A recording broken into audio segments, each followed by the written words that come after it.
ഇവിടെ ഇപ്പോൾ മൊത്തത്തിലൊരു വളരെ ഭീകരമായ അന്തരീക്ഷം. നമ്മളൊരു ഭീകരമായ അന്തരീക്ഷം എന്ന് സാധാരണ രാഷ്ട്രീയക്കാർ ഉപയോഗിക്കുന്ന ഒരു വാക്കാണ്. പക്ഷേ അതിലേറെ ഭീകരമാണ് ഇവിടുത്തെ ഒരു സാഹചര്യം. കാരണം ഒരു അനിഷ്ട സംഭവം ഉണ്ടായി, അതിൻ്റെ പ്ലസും മൈനസും അല്ല ഇവിടുത്തെ വിഷയം.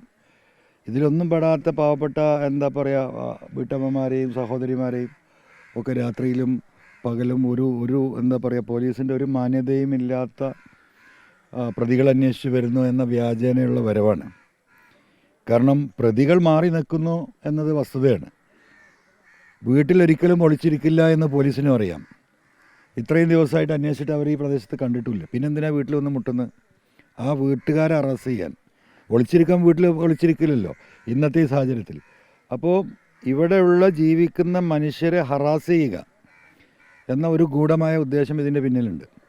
പിന്നെ 6 വർഷമായി നടന്ന സമാധാനപരമായി നടന്ന ഒരു സമരം പെട്ടെന്ന് ഒരു സുപ്രഭാതത്തിൽ ഒരു അക്രമത്തിലേക്ക് പോയി എന്ന് പറയുമ്പോൾ അത് കാണുമ്പം തന്നെ നമ്മൾക്കൊക്കെ അതിൽ പല സംശയങ്ങളുണ്ടായിരുന്നു.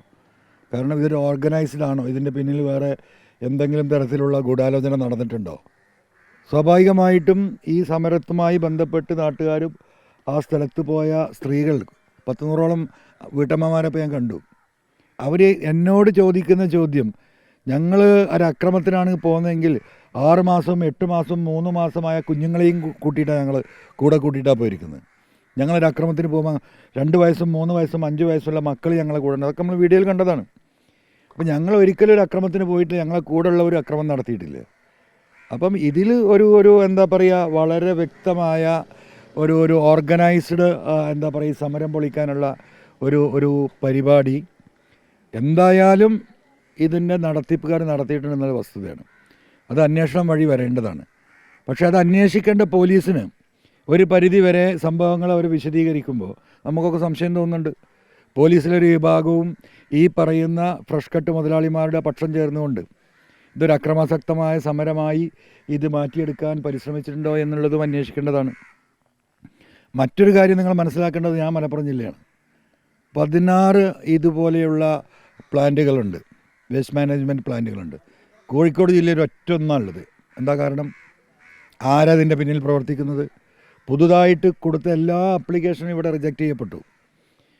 ഈ സംസ്ഥാന ഗവൺമെൻറ്റിൻ്റെ ഏറ്റവും വലിയൊരു നയം തന്നെ ഇവിടുത്തെ ഈ പറയുന്ന വേസ്റ്റ് മാനേജ്മെൻറ്റാണ്. എന്ത് സപ്പോർട്ടും ഗവൺമെൻറ് ചെയ്യുമെന്നാണ് പറയുന്നത്. അങ്ങനെ എന്ത് സപ്പോർട്ടും ഗവൺമെൻറ് ചെയ്യുമെന്ന് പറയുന്ന അധികാരത്തിലിരിക്കുന്ന ഒരു ഗവൺമെൻറ് കഴിഞ്ഞ 6 വർഷമായിട്ട് കോഴിക്കോട് ജില്ലയിൽ ഈ ഒരൊറ്റ പ്ലാന്റ് മാത്രം വർക്ക് ചെയ്യുന്നു. വേറെ ഏത് ആപ്ലിക്കേഷനും റിജക്റ്റ് ചെയ്യപ്പെടുന്നുണ്ടെങ്കിൽ ആരാ? ഈ പ്ലാന്റ് നടത്തുന്നത് ആരാ? അതിൻ്റെ പിന്നിലുള്ള ബിനാമികളാരാ? പരിശോധിക്കപ്പെടേണ്ട വിഷയമാണ്.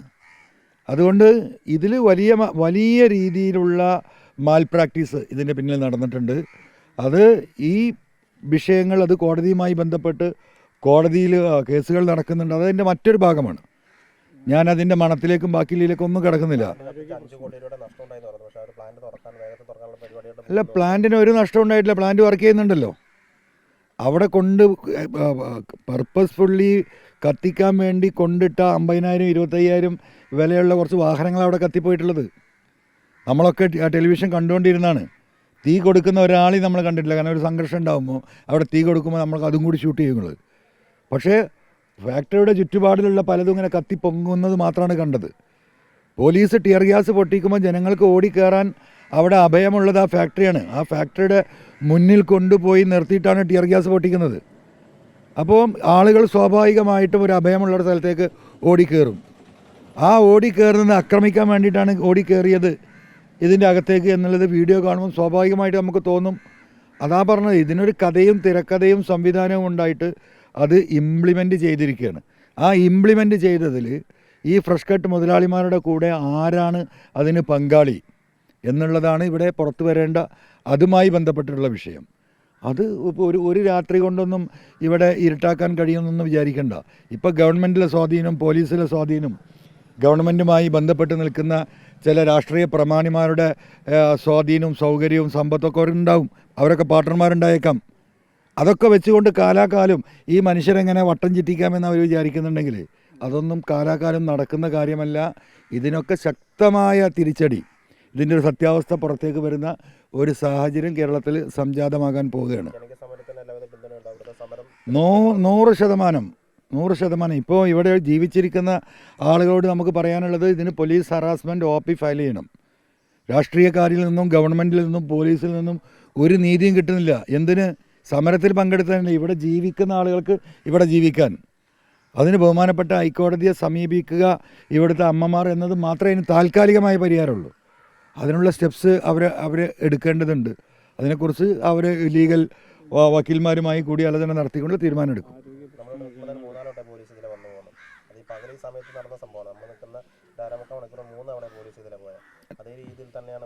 അല്ല, പോലീസ് പകൽ പോവുക വരെ ചെയ്യുന്നതൊക്കെ വേറെ വിഷയം. രാത്രിയിൽ, ഇന്നലെ രാത്രി കൂടി, ഇപ്പോൾ ഇന്ന് ഞാൻ എടുത്ത വീഡിയോയിലുണ്ട്, 11:30 മണിക്ക് ചില വീടുകൾ ചെന്ന് ഇവർ വാതിൽ മുട്ടുന്നത് എന്തിനാ? ഇങ്ങനെ രാത്രി വാതിൽ മുട്ടി നല്ല പരിചയമുള്ള പോലീസ് കേരളത്തിലുണ്ട്.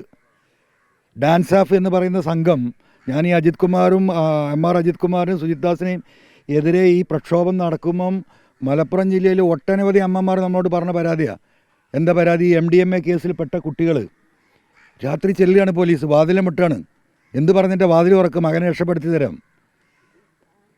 കറണ്ട് കട്ടിയ ഫ്യൂസ് ഊരിയ സംഭവങ്ങൾ മലപ്പുറത്തുണ്ട്. പോലീസുകാർ ഇവർ പുറത്തിറങ്ങി വരാൻ വേണ്ടിയിട്ട് വെള്ളം പൂട്ടിയിട്ട സംഭവങ്ങളുണ്ട്. അമ്മമാർ പറഞ്ഞതിന് വീഡിയോസ് ഇതൊക്കെ നമ്മൾ കൊടുത്താലേ. അപ്പം വളരെ പക്ക ക്രിമിനലായിട്ടുള്ള പോലീസുകാർ കേരളത്തിലുണ്ട്, പക്ക ക്രിമിനൽസ് ആയിട്ടില്ല. അതിൻ്റെ നൊട്ടോറിയസ് ക്രിമിനലായിരുന്നു DGP അജിത് കുമാർ. അവനെ അപ്പം മാറ്റി നിർത്തിയിട്ടുള്ളത്. അദ്ദേഹത്തിൻ്റെ പിന്മുറക്കാർ പലരും കേരള പോലീസിലുണ്ട്. അവർ തക്കം കിട്ടിയാൽ ഈ സ്ത്രീകളെ കയറി പിടിക്കാൻ എന്താ പറയുക, മാനസിക ശേഷിയുള്ളവരാണ്. അവരതിന് തക്കമുണ്ടോ നോക്കി നടക്കും ഇതിലെ രാത്രിയിൽ. അത് അനുവദിക്കണോ വേണ്ടേ എന്നുള്ളത് ഉയർന്ന പോലീസ് ഉദ്യോഗസ്ഥന്മാരാണ് തീരുമാനിക്കുക. അതിന് തീരുമാനം ഉണ്ടാവണം. ഇത് അങ്ങനെ ഒരു വെള്ളരിക്ക പട്ടണം പോലെ ഈ ഗ്രാമം മുഴുവൻ ഇങ്ങനെ കഴുകിക്കളയാനൊന്നും നമുക്ക് സാധിക്കില്ല. യതീഷ് ചന്ദ്ര പറഞ്ഞത്, കണ്ണൂർ റേഞ്ച് DIG പറഞ്ഞത്, രാത്രിയിലും പകലൊക്കെ പരിശോധന തുടരും. പക്ഷേ വനിതാ പോലീസ് ഉണ്ടാവും, അത് ചിത്രീകരിക്കുകയും ദൃശ്യങ്ങൾ എടുക്കുകയും ചെയ്യും. പരിശോധന തുടരുമെന്ന് തന്നെയാണ് അദ്ദേഹം പറയുന്നത്. യതീഷ് ചന്ദ്ര പറഞ്ഞത് നടപ്പിലാവണല്ലോ. ഈ വന്ന സ്ഥലത്തൊന്നും വനിതാ പോലീസ് ഇല്ലല്ലോ, ഒരു വീഡിയോ ഷൂട്ട് ചെയ്തിട്ടില്ലല്ലോ. നിങ്ങൾക്കറിയാലോ, ഇപ്പോൾ ഇന്ന് 2-3 അമ്മമാർ ഇപ്പോൾ പറഞ്ഞല്ലോ, മണി 5 ആയിട്ടുള്ള 4:30 മണിക്ക് ഇന്നലെ രാത്രി പോലും വാതിലും മുട്ടി. അപ്പോൾ യതീഷ് ചന്ദ്ര പറഞ്ഞത് നടപ്പിലാക്കണം.